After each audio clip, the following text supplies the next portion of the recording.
Hello all, welcome to రాణి అమ్మ kitchen. ఈరోజు రాణి అమ్మ కిచెన్లో ఉల్లి కాడల పెసరపప్పు కర్రీ అండి. చాలా టేస్టీగా ఉంటుంది. చపాతీలో కానీ రైస్లో కానీ ఎలా తయారు చేసుకోవాలో చూసేయండి. ముందుగా స్టవ్ మీద గిన్నె పెట్టుకొని అందులో 2 నుంచి 3 టేబుల్ స్పూన్ల నూనె వేసుకోవాలి. నూనె కాస్త వేడెక్కాక అందులో ఆవాలు, జీలకర్ర వేసుకోవాలి. జీలకర్ర కాస్త వేగాక ఇప్పుడు ఇందులో 2 ఎండుమిర్చి వేసుకోవాలి.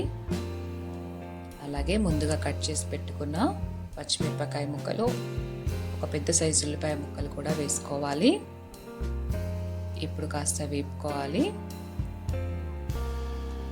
కాస్త వేగాక ఇప్పుడు ఇందులో 1 టేబుల్ స్పూన్ అల్లం వెల్లుల్లిపాయ పేస్ట్ కూడా వేసుకోవాలి.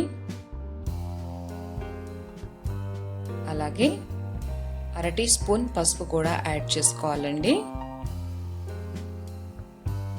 ఇప్పుడు అల్లం వెల్లుల్లిపాయ పేస్ట్ పచ్చివాసన పోయేంత వరకు వేపుకోవాలి. ఇప్పుడు ఇందులో మనం ముందుగా శుభ్రం చేసి కట్ చేసి పెట్టుకున్న ఉల్లికాడలు యాడ్ చేసుకోవాలి.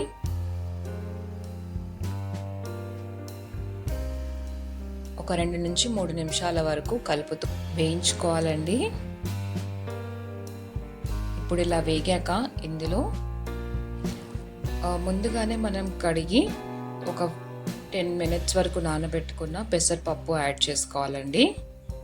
మీరు కావాలంటే ముందుగానే పెసరపప్పుని వేయించుకొని కూడా యాడ్ చేసుకోవచ్చండి. అలా చేసుకున్న టేస్టీగా ఉంటుంది. సో ఇప్పుడు కాస్త వేపుకోవాలి ఒక 2 to 3 మినిట్స్ వరకు. ఇప్పుడు వేగాక ఇందులో మనం వాటర్ యాడ్ చేసుకోవాలి. పప్పు ఉడికేంత వరకు వాటర్ యాడ్ చేసుకోవాలండి.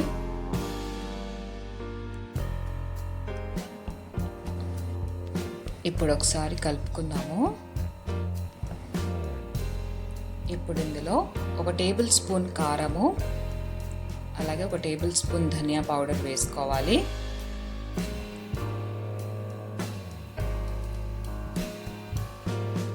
ఇప్పుడు పప్పుని ఉడికేంత వరకు ఉడికించుకోవాలండి. లో టు మీడియం ఫ్లేమ్లో ఉడికించుకోవాలి. ఒకసారి మూత పెట్టేసి 5 నుంచి 10 నిమిషాల వరకు టైం పడుతుందండి పప్పు ఉడకడానికి. ఇప్పుడు పప్పు ఉడికిందండి. ఇప్పుడు ఇందులో రుచికి సరిపడా సాల్ట్ యాడ్ చేసుకోవాలి.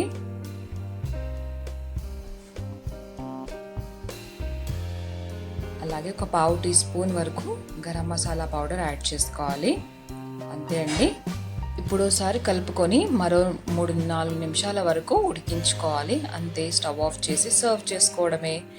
ఎంతో టేస్టీగా ఉండే ఉల్లికాడల పెసరపప్పు కర్రీ రెడీ అయిపోయిందండి.